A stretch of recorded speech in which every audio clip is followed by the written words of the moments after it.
Hey guys, I'm going to do a video today on basically an update on Bullseye trades from this week. So midweek actually had a really great interview with Jeff Bishop that runs Bullseye Trades. So you can go and watch that video. I'll leave a link in the description below. It was this one right here. And so we did a live question and answer basically. It went on for over an hour, which is great. Jeff gave us some insight into Bullseye Trades, his past trading experience, and how Raging Bull got started and all these really interesting things. So I'll leave a link in the description for you to go and check out this webinar. And lots of people were there, they asked lots of good questions, and overall it was just a really good event. So this week, Bullseye Trades, very quick overview for people that don't know what Bullseye Trades is. It's one good idea every single week. So on a Monday, Jeff sends out an email that says, hey, this is the one I'm looking at. It's an options trade. Here are the options I'm looking at.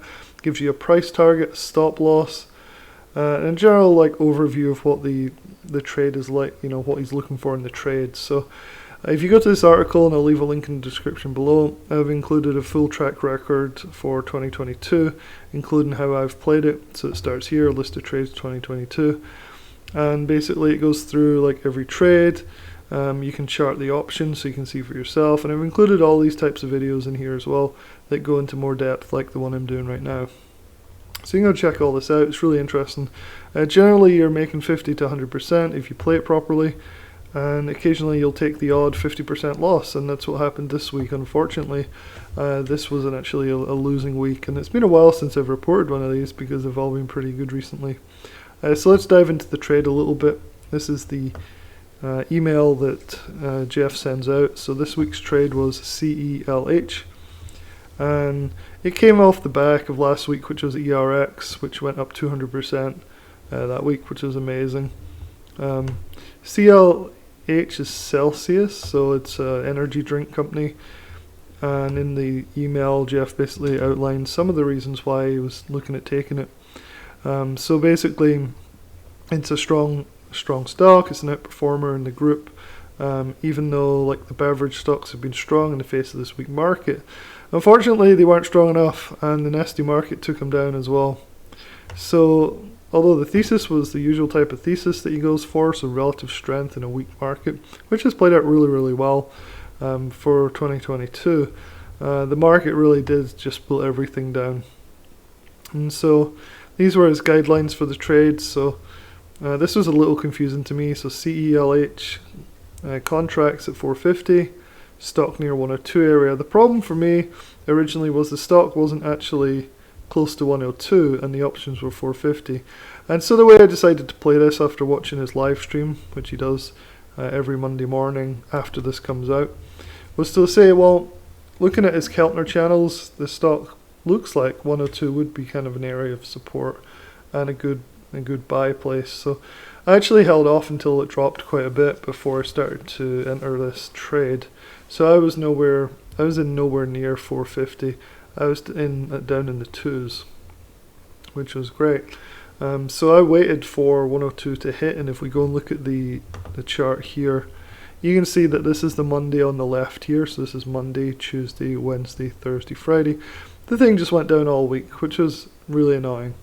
And so what I found, and I keep repeating this, is that if you wait for a day or two, you'll generally get a better price on Bullseye, and that'll help you get more upside on the weeks that it works, but also reduce your downside on the weeks that it doesn't work.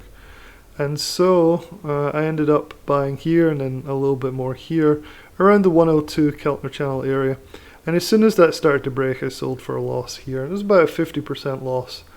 And so even though I didn't play it perfectly, I feel like I followed my rules.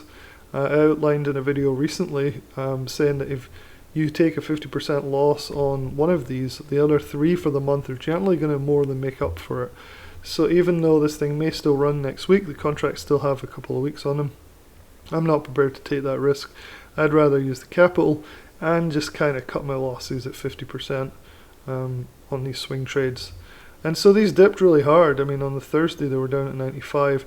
Jeff's rule is still in play though, so it's actually closed beneath 95. So if you go back to the thing here, so the stop is actually closed under 95, and that's because it's back to previous support. So if we look at the 1 day 1 year chart here, you can see that boom, boom, boom, right here. So you can see we're getting back to this kind of level.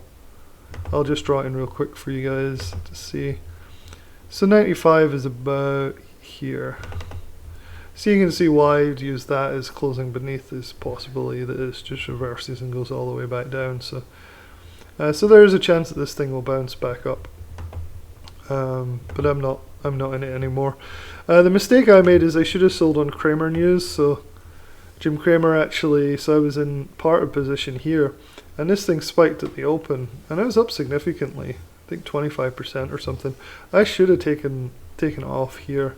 Easy to say in retrospect, but if you get news after hours, it's being featured on Kramer's show, then you probably want to take profits the next day. It usually sells off, and that's what happened here as well.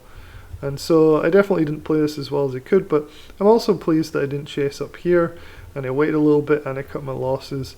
So overall, even though it was a losing trade, I'm okay with it. It was a little bit bigger position than I'd like to be as well, which is part of the reason I'm staying as disciplined as I am with cutting the loss. And so looking back at the track record, you can see though, like, as long as you're in these and as long as you're you know, playing them roughly right, you can make up for a 50% loss pretty easily over time and overcompensate with the wins. Yeah, so that was Jeff Bishop's Bullseye trades. If you want to join, there's a link in this article somewhere. I think the price has just gone up. It was ridiculously low, so you might want to check it out soon because they seem to be slowly ramping up the pricing for this. And honestly, the price it was before was an absolute steal, and it's still an absolute bargain. But it's definitely gone up a little bit since last week, I think. And I don't blame them. This system is working really well for a lot of people, and I think it's worth a lot more than they're charging for it. So hopefully that's helpful, and I'll talk to you guys in the next video. Cheers.